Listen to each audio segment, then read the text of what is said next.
We also created the digital terrain model. So the generate a normalized digital surface model, so that we use two inputs, surface model and digital terrain model, so that we get this normalized digital surface model. So a height difference between the digital surface model and digital surface model represents the absolute height of features. And we create building random points. A raster surface normalized digital surface model will be applied to each point. And the random point with the highest z value will be used as the building height. So below are 100 random points created for the US Steel building. All points for this building are assigned an identifying number. So CID. The CID was important. Remember, we used that to join the table. So we assign height information to random points, use the normalized digital surface model to add surface information to each of the randomized points. And we calculate a maximum height to the random points. So summary statistic, that was the tool we used. And we join summary statistics to building footprints and show the 3D.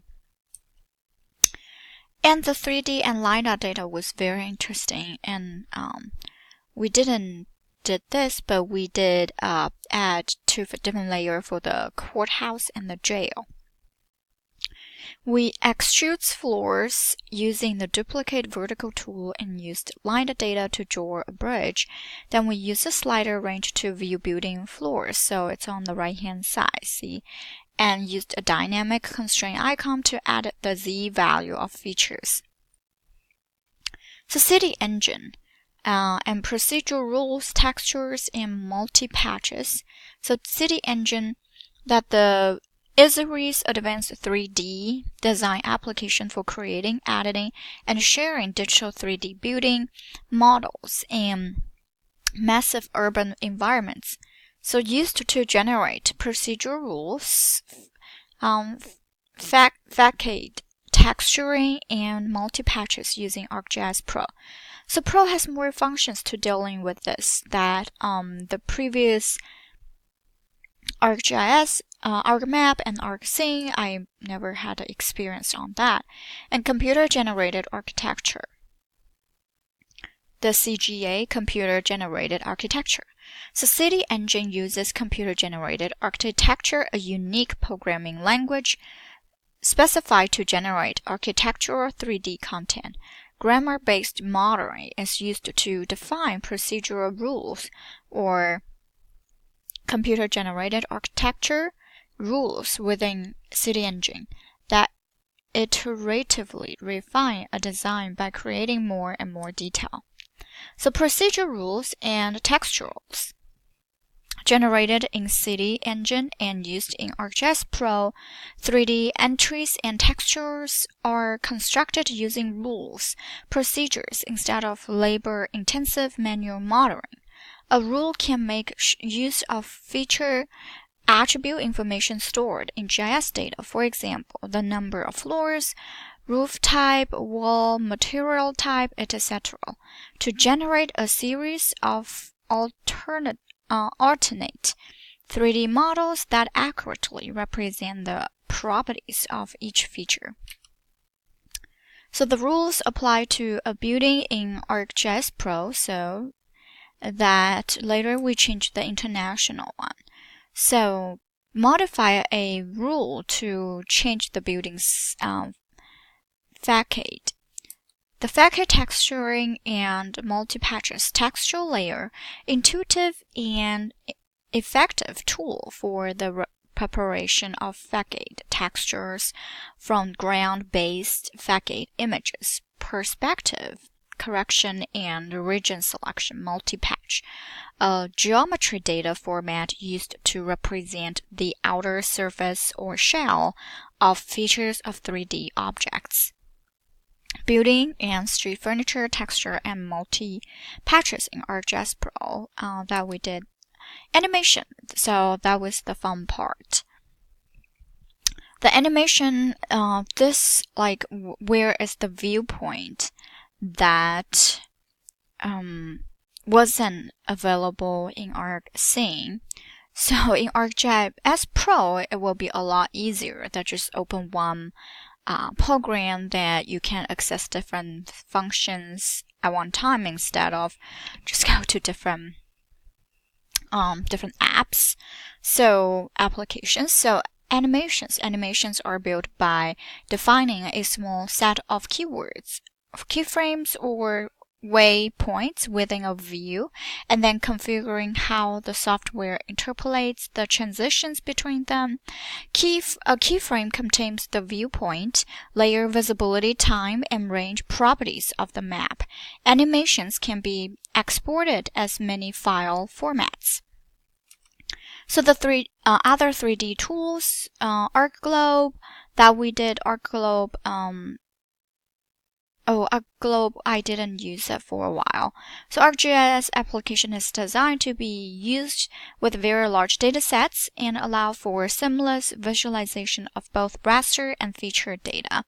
So web scenes, so combine 2D and 3D datasets. 3D scenes created with ArcGIS Pro can be shared as a web scene. 3D features can be explored from all angles. So pop-up windows and information can be added to display important information. The 3D project example that I didn't work more. So they talk about the workflow, web scenes, and ArcGIS Pro 3D models, AutoCAD, Bin SketchUp, Google SketchUp. So I did Google SketchUp and you imported back to ArcGIS. LiDAR 3D building, BIM. So the city engine was really cool that we can see the Pikachu and city engine. This is city engine. So 4P conference video and additional resources that we can explore more. For the 3D, there are a lot more to explore. Alright, so we're gonna move on to the graffiti mapping system. The graffiti mapping system that we're gonna go over, managing GIS systems, tasks, and operations. So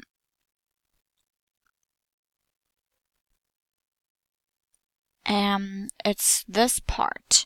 Managing system, we will talk about tasks, model builder, collector, operations, dashboard. I think collector will be the last chapter. So the operating system. Operation management carried out by organizations that produce and deliver goods and services. Operations, so the signifies work that continues for providing goods and services to customers. So it generates and also depends on data on the demand for and delivery of goods and services. So the management refers to the oversight function for efficient, timely, and responsive delivery of demanded services. The data frequency operation management versus the projects.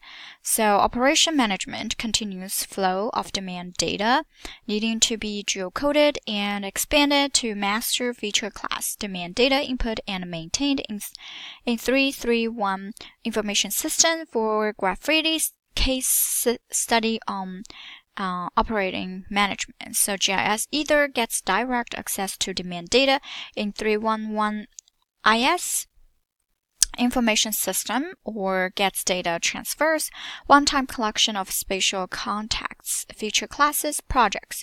Most applications here up till now, so one-time collection of subject and spatial context data gives visualization or spatial analysis to support project goals. So map design. Operation system used by domain area experts who easily become map reading experts. So maps need detail for analysis and problem diagnosis. Maps need to be consistent over time with same spatial content, layers, and symbolization, but new subject data for each new map need automation for low-cost map production, high consistency, and low error rate. Operation Dashboard provides access to interactive maps and other content stacks and charts. So projects used by policymakers, managers, and public. Maps need simple design, few breakpoints, and easily understood numerical scales for layers. Story maps provide access and explanation. Graffiti case study. Graffiti mapping system. For that, we have the graffiti mapping system designed for used by police for preventing graffiti, using ArcGIS Pro Task and Model Builder to prepare and publish new data in ArcGIS Online. ArcGIS Online and Operations Dashboard, which gets maps from ArcGIS Online. So based on 311 data, 311 is for citizens to request non-emergency city services complementing 911 system for emergency services. For example, filling potholes in streets, having high weeds cut in vacant lots, and having graffiti removed. 311 customer relationship management software inputs and maintaining data. Graffiti primer. So graffiti is illegal artwork and painted on public surface walls, buildings, bridges by graffiti artists. So categories tag, throw up, blockbuster piece, artists identified by their tag, stylized signature or mark, vandalism with fines, community work, or in jail sentences, lower property values, broken windows, phenomenon, signaling tolerance of crime, and contributing to neighborhood decay. City government responses. Police try to prevent graffiti and apprehend graffiti artists. Public works employees removed graffiti. And graffiti prevention requirements. Police services prevent graffiti by patrolling graffiti areas. Police presence deters graffiti artists. Enforce laws and apprehend graffiti artists. Question to be answered. What are current spatial clusters of graffiti? Where are spatial patterns of serious graffiti artists? And graffiti maps. Weekly maps as opposed to hourly or daily maps because new graffiti is created relatively slow. Locations of current graffiti. So see the most current 12 weeks and ability to select graffiti locations by artist tag, signature. That's very interesting. Okay, operations dashboard for ArcGIS. So operation dashboard overview, monitor, and track daily operations. Periodic data feeds. For example, you can do hourly, daily, weekly demand for services. Create executive dashboards that integrate interactive maps, lists, charts, and gauges for operation views. For use in multi-display operation centers, laptops, iPads, and Android tablets uses ArcGIS Online Maps. So operation view built in here. So we will have to dig in to look. And the graffiti has 12 weeks of graffiti data, which needs to be imported into Pro. And heading, and this has the end date of the data in graffiti. We will use this date in operations dashboard to provide the vantage of the data. And resulting ArcGIS Online Map used in operation view. Layers published from Pro. Trick is to see same names for layers over time, so dashboard does not need to have layer names changed.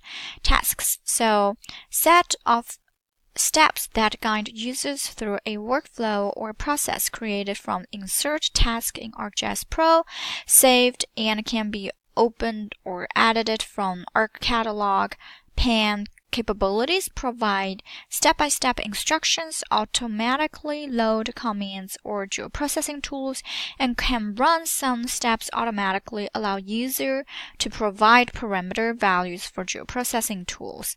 So task hierarchical organization. Task item is the container for a set of related tasks, similar to tutorials, and task consists of a set of steps to